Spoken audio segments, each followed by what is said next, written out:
পরবর্তী যে বিষয়টা আসলে জানতে চাই, যেটা খুবই ইম্পর্টেন্ট, যে কিভাবে আসলে বোঝা যাবে যে একজন কর্মীর মাঝে আসলে কোনো রকম কোনো মানসিক স্বাস্থ্য সমস্যায় উনি ভুগছেন বা তার আসলে হেল্প দরকার। এক্ষেত্রে আমরা একটু এই যে মানসিক সমস্যা, মানসিক রোগ, এই শব্দগুলো থেকে একটু বের হয়ে আরেকটা শব্দ কিন্তু খুব প্রচলিত আছে আমাদের, সেটা হচ্ছে স্ট্রেস।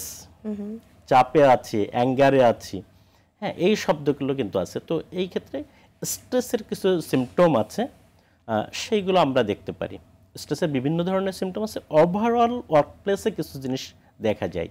কি হচ্ছে, একজন সহজে বোঝার জন্যে, একজন স্বাভাবিকভাবে প্রতিদিন যে কার্যক্রম, যে ধরনের বিহেভিয়ারাল অ্যাক্টিভিটি করে, যে ধরনের কমিউনিকেশন করে, যখন দেখবেন যে এটা ইন্টারাপ্টেড হচ্ছে, সে গত এক সপ্তাহের মতো করছে না, আজকে তার আচরণটা একটু খিটমিটে, সে যে কোনো কাজ করতে যে অন্যকে দোষারোপ করছে, অথবা এরকম হচ্ছে যে সব কাজের জন্যে সে নিজেকেই দায়ী করছে, অথবা সে যখন অফিসে আসছে, সকালবেলায় যখন অফিসে আসে, সে সবসময় রেগুলার ইন টাইমে আসে, ইন টাইম সে মেনটেন করতে পারছে না, আবার তার ছুটি নেওয়ার প্রবণতা খুব বেড়ে গেছে, অথবা অফিসে আসলেই বলে যে আমি ভালো নেই বা ভালো লাগছে না, অথবা চলে যেতে চাই।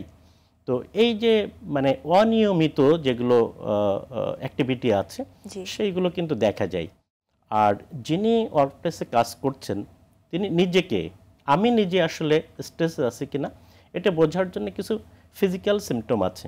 কি সেটা হচ্ছে যে আমরা অনেক সময় দেখি যে ওয়ার্কপ্লেসে, আমি অফিসে গেলেই মাথা ব্যথা করে, বাসায় মাথা ব্যথা নাই, অফিসে মাথা ব্যথা, পিঠে ব্যথা, ঘাড়ে ব্যথা, এই ধরনের কিন্তু অনেক ধরনের ব্যথার সিমটম কিন্তু দেখা যায়। আরেকটা দেখা যায় যে ঘুমে খুব ডিস্টার্ব, রাত্রে আমি বিছানায় যাচ্ছি কিন্তু আমার ঘুম আসছে না, অথবা আমি ঘুমিয়ে যাচ্ছি ঠিকই, মধ্যরাতে ঘুম ভেঙে যাচ্ছে, এবং ফ্রিকুয়েন্টলি এটা হচ্ছে। তারপরে অনেক সময় দেখা যায় যে আমাদের সর্দি ঠান্ডা এটা ফ্রিকুয়েন্টলি আসতেছে, বছরে প্রতি মাসেই 2-3 বার ঠান্ডা লাগে বা এরকম ধরনের সিমটম আমাদের থাকছে। আবার যেটা হয় সেটা হচ্ছে যে চিন্তাগত যে সমস্যাগুলো হয়, আমি ডিসিশন মেক করতে পারি না, ইনডিসিশনে ভুগছি।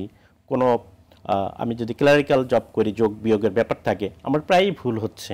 হ্যাঁ, যদি আমি ফ্যাক্টরিতে কাজ করি, সেখানে দেখা যাচ্ছে যে আমি দুর্ঘটনার শিকার হচ্ছি। তারপরে মনের দিক দিয়ে, মানে আবেগগত জায়গাটাতে যদি আমরা খেয়াল করি, দেখব যে আমার মনটা বেশিরভাগ সময় অস্থির থাকছে, অথবা মন খারাপ থাকছে। হ্যাঁ, তারপরে ডিপ্রেসিভ একটা মুড আমার ভিতরে আছে। তো এই জায়গাগুলো আমরা খেয়াল করব।